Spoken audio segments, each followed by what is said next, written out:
And yun nga sa'yo everyone. So for today's video, may papanoorin po tayo ngayon na video. Ito po ay isang statement ni Senator Raffy Tulfo. Siya po ay nagalit dahil sa mga eskwelahan na naniningil at nangungulikta sa mga estudyante. Lalong-lalo na po sa mga nag-aaral sa public. Kasi po may nabalitaan siya si Sir Raffy Tulfo, may nagsusumbong sa kanya, maraming nagsusumbong sa kanya na may mga estudyante daw na sinisingil at kinokolekta ng mga school. Bawal talaga ang pagkolekta sa estudyante. So kung bawal po, bakit po Correct. nangongolekta pa rin sila sa mga estudyante, especially po sa mga Mr. hirap? President, I would like to clarify, never po sila nangongolekta sa estudyante. Wala po silang collection sa estudyante. Ang meron, I'm sorry, we can I beg to identify disagree. the issue. I issue, beg to disagree, ma'am. Ito po, lahat ng mga nagsumbong sa akin. sir, the These are issue, the I don't These think- are the list of parents na nagsumbong sa akin, iba't ibang eskwelahan sa buong Pilipinas, na kung saan sila po ay sapilitang kinukolektahan ng mga electric fan at kung ano pang mga gamit sa eskwelahan, na meron man pong budget sa MOE ang DepEd for those things. Pero pagdating naman sa eskwelahan, kukolektahan mo ng kung ano-ano. Then, yung iba pa nga sa kanila, yung mga sumbong sa akin, Sir, naglalakad na nga lang po ako, 2 kilometro, kasama pong aking tito. Wala po akong pampamasahe. Pudpud na nga po yung aking tsinela, sapatos. Pagdating doon sa school, ine-expect kami po ay magbigay ng para sa electric fan. Ito pa po, para sa kalaman ng marami. Kuminsan, pinapahiya pa po yung mga estudyante. Nagkakaroon po ng group chat. Nakalista doon sa group chat, sino-sino yung mga nagbigay at sino-sino pa hindi nakapagbigay.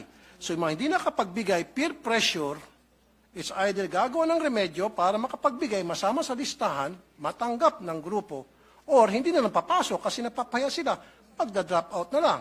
Sayang yung feeding program. So what I'm trying to say here, Mr. President, napakasimple lang naman eh. Okay lang may PTA. In fact, wala akong wala akong against it sa PTA. Use it properly. Dapat yan, talagang nababantayan ng DepEd.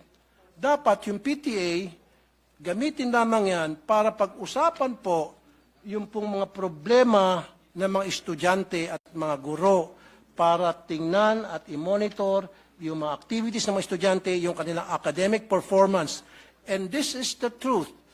Your Honors, siguro meron kang estudyante sa public school, may anak ka ba? Maybe wala. Or maybe may staff ka na nag-aaral sa public school because marami akong staff nag-aaral sa public school here in the Senate saka sa RTIA at lahat sila nagsasabi na talagang pinipilit yung kanilang mga estudyante magbigay sa kontribusyon.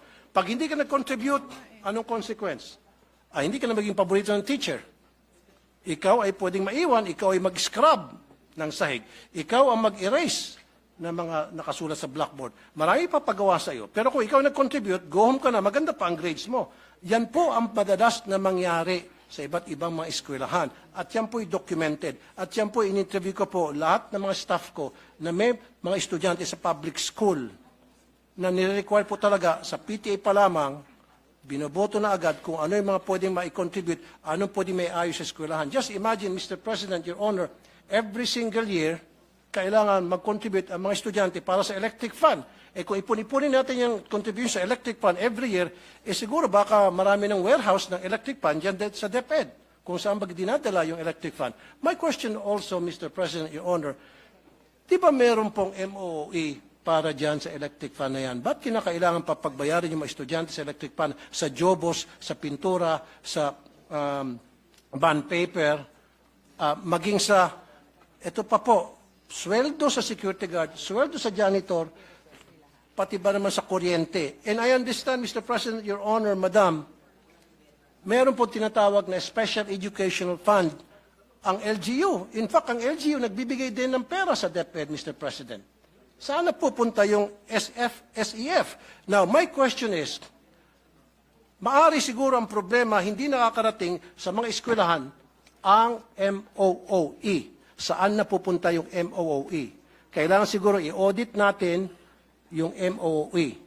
Yan po ba ay nakakarating ng tama o baka naman nakakarating sa mga eskwelahan pero hanggang sa principal lang? Kaya may mga balita, si principal, magagandang mga bahay, magagandang mga sasakyan, pero sila teacher, kawawa. So si teacher gagawa ng remedyo at yun na nga, maningil sa mga estudyante. Kaya nga po, sabi pa nga ng mga nakakausap ko po, doon sa mga listahan, I think we interviewed more than 100. Sabi, kaya nga po kami pumunta sa public school dahil wala po kami pambayad sa private school. Sila po ay mga tricycle driver, pedicab driver, labandera, kasambahay, factory worker, na mga underpaid, na maliliit lamang sweldo. Salamat nga, sinabi ni Secretary Yusek Poa, and I commend you for saying that, yung programa nyo yan, na merong feeding program para hindi na po tumaas pa yung cases ng dropout para ma-entice yung mga magulang na papuntahin sa eskwela ng kanilang estudyante dahil meron ng pagkain. Gutom kasi sila, kaya hindi sila pumapasok, pero kung bigyan mo ng pagkain, papasok na sila. However, pagdating naman sa school, yung libreng pagkain, parang siningil mo lang dahil pagbabayarin mo para sa kung ano ng contribution. Sir, ano po yung tanong nyo?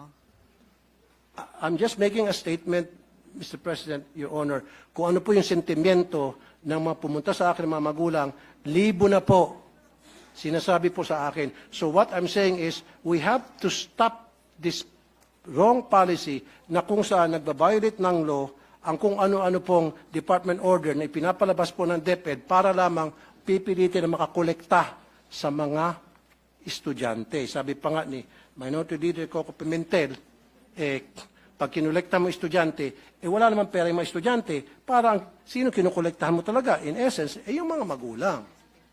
So, for me, change that policy, wag na ho tayo mangolekta, zero collection na talaga, voluntary or otherwise, tulad na nakalagay sa batas. Okay? Except for Red Cross, Girl Scout, Boy Scout, and Barrio High School. Let's stick to what the law says.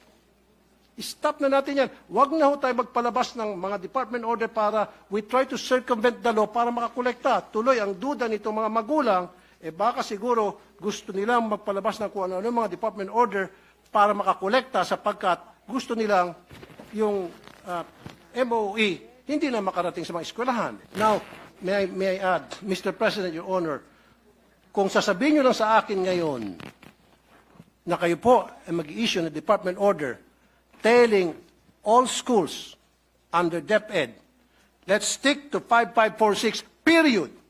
And I will sit down. Otherwise, kapag hindi, magpipilit kayo, abutin tayo dito hanggang madaling araw. And I will not stop because I know I'm right.